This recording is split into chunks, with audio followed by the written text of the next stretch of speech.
Bisa kasih senyum yang manis kepada kiri kanannya, biar kelihatan gantengnya dan cantiknya. Dan enak sekali kalau kita saling memberi senyuman satu dengan yang lain. Yang tadi datang hatinya kurang sreg, begitu melihat temannya tersenyum, pasti hatinya akan merasa lebih tenang. Amin.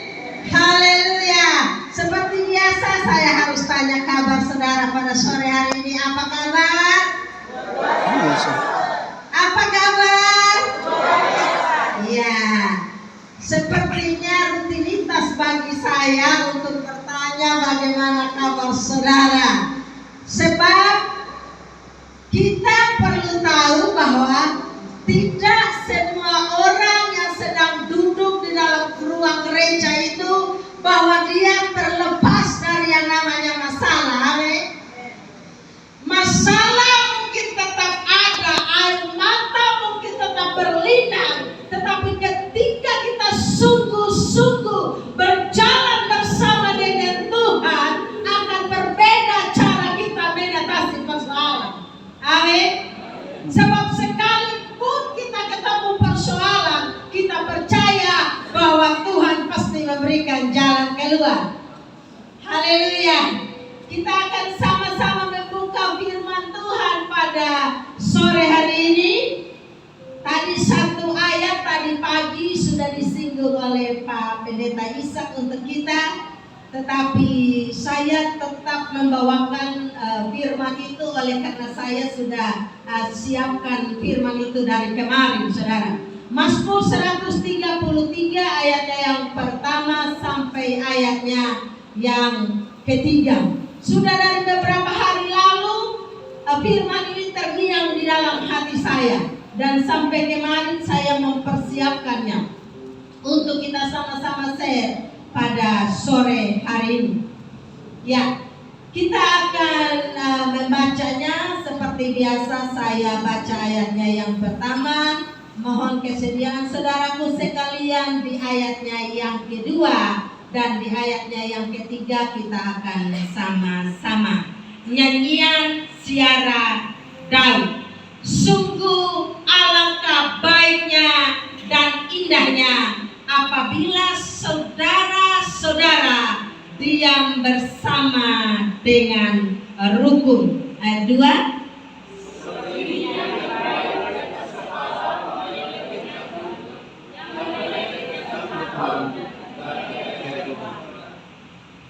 Ayatnya yang ketiga kita sama-sama 1, 2, 3. Seperti embun gunung Hermon yang turun ke atas gunung-gunung Sion, sebab kesanalah Tuhan memerintahkan berkat kehidupan untuk selama-lamanya. Puji nama Tuhan, saudaraku. Dari teks yang barusan kita baca, saya tidak akan berbicara tentang berapa kali orang Yahudi itu dalam setahun harus pergi ke Yerusalem, dan di jalan menuju ke Yerusalem mereka nyanyikan lagu ini. Bukan, saya tidak sedang mau berbicara tentang itu, tetapi saya ingin kita sama-sama memperhatikan terlebih dahulu di ayatnya yang ketiga. Ayat ketiga, ya. Di sana dikatakan bahwa Tuhan memerintahkan berkat. Ini adalah salah satu bagian yang tidak satu pun di antara kita anak-anak Tuhan maupun itu orang yang ada di luar sana, kalau mendengar kata berkat semua orang pasti mau. Beberapa minggu berturut-turut kita sudah belajar banyak hal tentang bagaimana Tuhan yang berjanji untuk memelihara kehidupan kita di masa yang sukar. Lalu kemudian di minggu pertama pagi dan sore kalau tidak salah, Bapak Gembala juga berbicara tentang penyediaan Tuhan di masa perbudakan, masa padang gurun, dan juga di tanah perjanjian. dan ada langkah-langkah dan poin-poin yang dimana kita sudah sama-sama belajar. Dan pada sore hari ini saya masih ingin untuk kita sama-sama belajar tentang ini, sebab kita semua tentu mau. Amin. Tidak ada seorang pun yang tidak mau berkat. Ya, tidak ada. Setiap kita pasti mau. Dan pada sore hari ini kita harus belajar tentang bagian yang harus kita lakukan. Kita tahu bahwa berkat itu berasal daripada Tuhan. Berkat itu yang menjadi sumbernya adalah Tuhan. Dan itu adalah janji-janjinya Tuhan yang pasti Dia genapi di dalam kehidupan kita. Dan kita tahu itu adalah bagiannya Tuhan. Amin. Tetapi janganlah kita lupa bahwa ada bagian yang harus kita lakukan untuk kita dapat menerima semuanya itu. Kita akan melihat ayatnya yang pertama. Ya. Untuk kita bisa menerima semua yang dijanjikan oleh Tuhan di masa yang sukar sekalipun, di masa padang gurun sekalipun, dan di masa-masa sulit lainnya, yang perlu kita jaga di dalam kehidupan kita adalah kita harus tetap hidup rukun. Dikatakan sungguh alangkah baiknya dan indahnya apabila saudara-saudara diam bersama dengan rukun. Ini adalah bagian yang harus kita kerjakan. Yang sering kita dengar hidup di dalam kesatuan. Kenapa penting untuk kita membahas tentang kesatuan ini, padahal sudah sering kali kita mendengar dan terus mendengar. Kita perlu menyadari bahwa di akhir zaman ini roh-roh jahat sedang berupaya sedemikian rupa untuk melemparkan roh-roh perpecahan, bukan hanya di gereja saja, di dalam rumah tangga, di dalam keluarga, di dalam usaha pekerjaan, di dalam komunitas, dan di dalam gereja juga paling parah. Karena itu menjadi sasaran bagi iblis. Beberapa kali yang lalu saya sudah share tentang roh antikris yang sudah bekerja di tengah-tengah kita. Kita perlu menyadari bahwa ada roh perpecahan yang sedang bekerja di tengah-tengah dunia ini untuk mengacaukan kesatuan kita. Sebab apa? Sebab iblis tahu persis ketika kita hidup dengan rukun, ketika kita hidup di dalam kesatuan, satu tujuan, satu visi, satu misi, pasti akan berhasil. Pasti akan berhasil, saudara. Dan iblis tiru apa yang dibuat oleh Tuhan. Mungkin saudara sudah bisa merenungkan apa yang saya maksud. Mungkin saudara ingat kejadian pasalnya yang ke-11. Ketika manusia di bumi membangun menara Babel, mereka adalah satu bahasanya dan satu logatnya, dan mereka bersepakat untuk membangun menara yang puncaknya sampai ke langit dan dikatakan akan mencari nama, dan itu melambangkan kesombongan dan keangkuhan hidup. Makanya Tuhan katakan kalau mereka tetap seperti ini, baiklah kita turun dan mengacaukan bangsa mereka.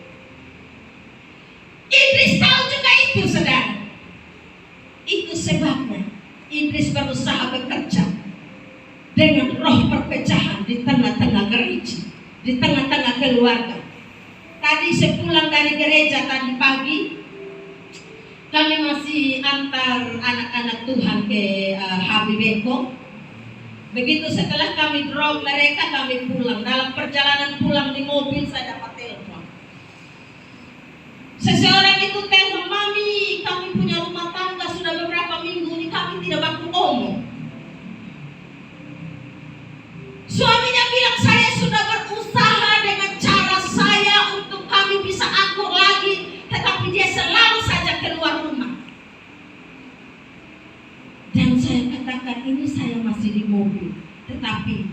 satu hal, waspada roh perpecahan. Saya sempat sampaikan itu. Waspadai roh perpecahan yang mengobrak-abrik rumah tangga Kristen. Kalau orang dunia itu adalah tidak susah bagi iblis, bukan? Sering kita bilang kalau orang dunia itu maaf kata bukannya kita sombong atau bagaimana, itu sekutunya. Jadi dia tidak perlu capek-capek untuk mengobrak-abrik dia punya kesatuan di dalam rumah tangga. Tetapi rumah tangga Kristenlah yang menjadi sasaran dilemparkannya panah api perpecahan. Dan saya katakan itu kepada itu Pak. Tapi itu Pak bilang, bisa Pak sebentar keluar gereja Pak Mami mampir. Saya bilang siapapun yang mampir, kalau kalian tidak menyadari ini dan tidak menyelesaikannya dan tidak membuka hati untuk jalan penyelesaian yang terbaik, tidak akan menemukan jalan keluar. Berminggu-minggu, bayangkan saudara, bayangkan. Ada yang pernah di sini berminggu-minggu di dalam rumah tidak beromong. Ya. Setahu saya di rumah mereka tuh toiletnya cuma satu kalau tidak salah. Bayangkan keluar dari kamar mau ke toilet, satunya keluar dari toilet di pagi hari mau berangkat kerja. Bayangkan. Ini suami mau tegur, mama pasang muka bengis. Ya, oh istilah orang tuh kayak mau makan orang. Harimau juga kalah galak. Istrinya mau tegur gengsi. Biasa ibu tuh gengsi. Ya toh? Betul tidak? Ibu-ibu tuh bukan rahasia sendiri. Ibu-ibu tuh biar susah maunya bapak-bapak yang minta maaf. Sangat jarang di antara sekian persen, sangat jarang ibu-ibu tuh yang menyadari Pak, saya salah, minta maaf. Jarang sekali. Sudah salah, dia tetap mau benar. Biarin. Lalu yang lebih parah ada yang bilang, saya tuh tetap melakukan tugas saya masak, kasih dia makan, saya taruh di meja, dia pulang dia makan. Kalau dia mau makan, kalau dia tidak mau makan, periksa dia lapar sendiri. Kalau nanti dia makan di warung kan mana? Doi cepat habis, belum habis bulan, doi habis bagaimana? Iya toh? Bukan berarti tidak ada perselisihan, namanya dua orang menjadi satu, iya toh? Apalagi kita di dalam gereja ini banyak orang dan mau menjadi satu, pasti punya pemikiran yang berbeda-beda. Amin. Tetapi ketika kita punya hati untuk sama-sama mau melaksanakan apa yang menjadi tugas kita di dalam pekerjaan Tuhan, saya percaya kita akan punya cara. Tadi pagi saya rasa itu atmosfer sangat mencekam, saudara. Dan saya waktu doa mau ke sini tadi, saya ingat pesan saya kepada itu bapak yang telepon itu. Ya, saya ingat pesan saya, waspadai roh perpecahan. Saya mulai doa peperangan demi nama Tuhan Yesus. Segala roh-roh perpecahan yang dilemparkan oleh iblis di dalam rumah tangga Kristen, di dalam gereja-gereja, khususnya di dalam gereja kami, saya ingat, saya lumpuhkan, saya hancurkan dalam nama Yesus. Saya merasakan tidak ada sesuatu yang runtuh di depan mata saya. Kita perlu waspada. Dan kalau tidak salah beberapa minggu yang lalu, saya kayaknya sudah muat di grup berdoa syafaat untuk kita doakan dan perangi roh perpecahan. Pada sore hari ini, yang menjadi bagian kita adalah kesatuan hati. Dan perlu kita tahu, agar kesatuan bisa terjadi, harus dimulai dari dalam hati. Yang setuju bisa katakan amin. Kalau kita mau hidup di dalam kesatuan, agar berkat-berkatnya dicurahkan ke dalam kehidupan kita, ke dalam gereja kita, dan kita harus tahu perubahan itu bisa terwujud, harus dimulai dari dalam hati kita masing-masing. Kenapa saya bilang harus dimulai dari dalam hati? Ada pepatah yang bilang begini, dalamnya laut dapat diduga, dalamnya hati siapa yang tahu. Kita semua tahu pepatah ini ya. Artinya begini saudara, sadar atau tidak sadar, begitu kita ketemu di pintu gereja, orang lihat kita tidak punya masalah. Karena jarang sekali ketika kita ada di gereja, apalagi kalau saudara kayak tadi kasih senyum dong.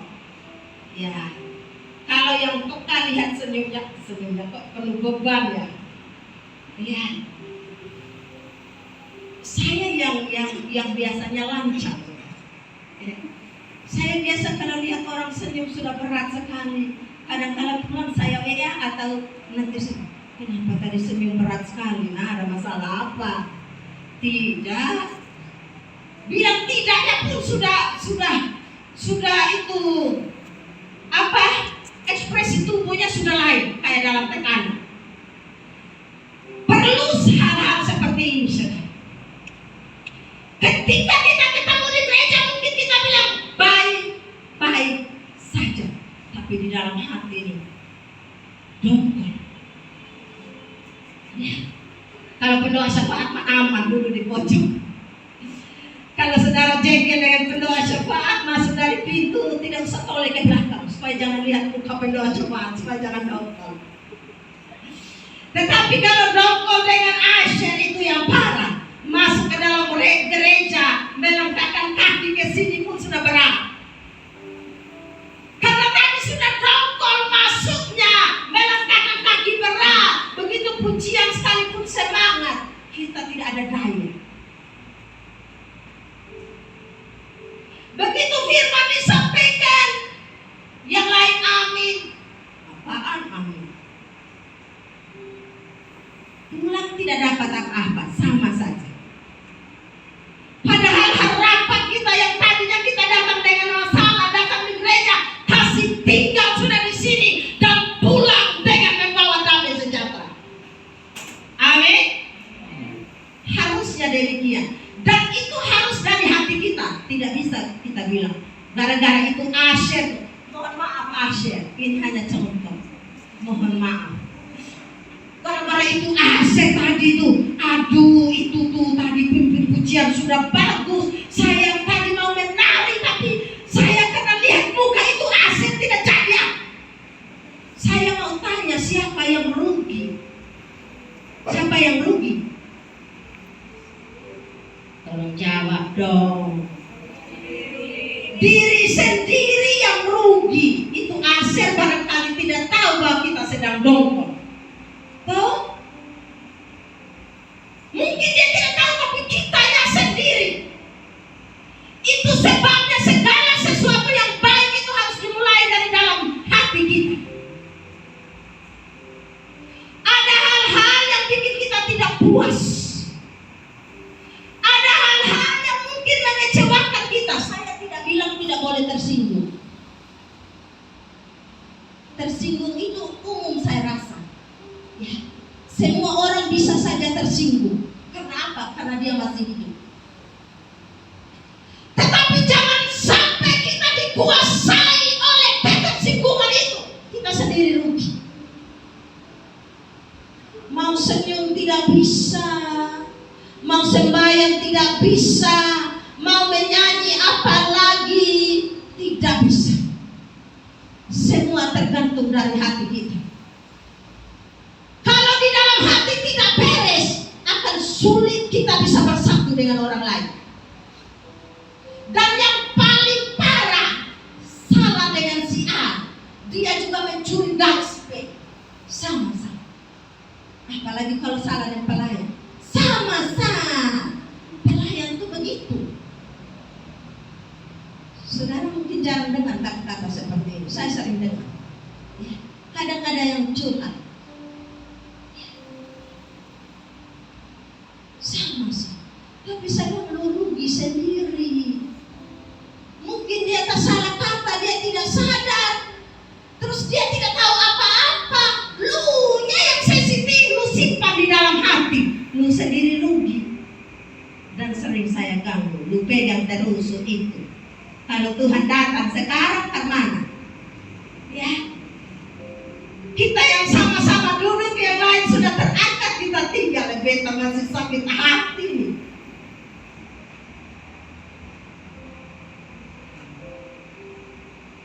Mulai dari dalam hati kita.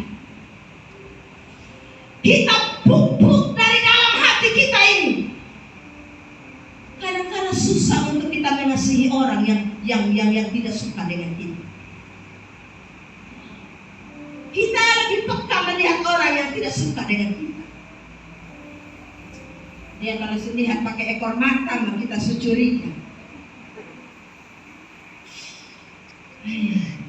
Dia kenapa, nah? Dia ini tidak mau ini tatap saya punya muka. Dia tidak berani ketemu mata dengan saya. Ada masalah apa? Kita sendiri.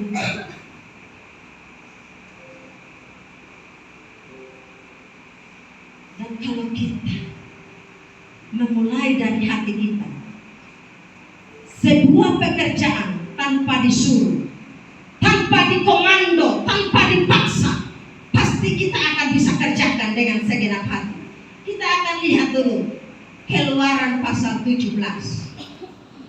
Kita lihat ayatnya yang ke-10. Mungkin kita baca dari ayatnya yang ke-8 dulu, coba perhatikan. Ya. Ini setelah masa dan Meribah, yang air pahit. Lalu datanglah orang Amalek dan beberapa melawan orang Israel di Rafidim. Ayatnya yang ke-8. Musa berkata kepada Yosua, pilihlah orang-orang bagi kita, lalu keluarlah berperang melawan orang Amalek. Besok aku akan berdiri di puncak bukit itu dengan memegang tongkat Allah di tanganku. Ayatnya yang ke-10. Lalu Yosua melakukan seperti yang dikatakan Musa kepadanya dan berperang melawan orang Amalek. Tetapi Musa, Harun dan Hur telah naik ke puncak bukit.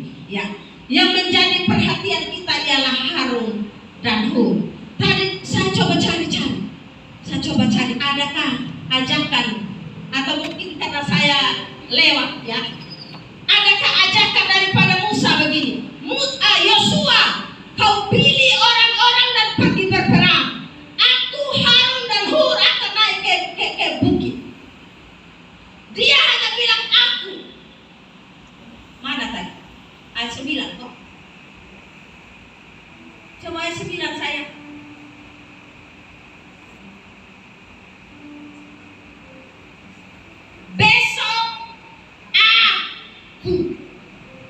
Besok aku. Dia tidak bilang kami. Saya selalu peringatkan saya punya suami, kalau di dalam pertemuan, tadi malam kami masih pertemuan keluarga, ikatan keluarga besar Rejua. Ada beberapa kalimat yang harusnya menggunakan kata kami. Ya. Kenapa kita harus menggunakan kata kami? Karena kita pasti butuh orang lain. Begitu kita bilang saya dan saya, orang akan terasa bahwa dia tidak dibutuhkan, atau orang akan merasa bahwa kita tidak membutuhkan orang lain. Yang ingin saya angkat di sini untuk kita perhatikan ialah hatinya Harun dan Hur. Musa bilang begini, besok aku akan berdiri di puncak bukit itu dengan memegang tongkat Allah di tanganku. Benar, memang hanya Musa yang pegang tongkat. Hanya Musa yang pegang itu tongkat.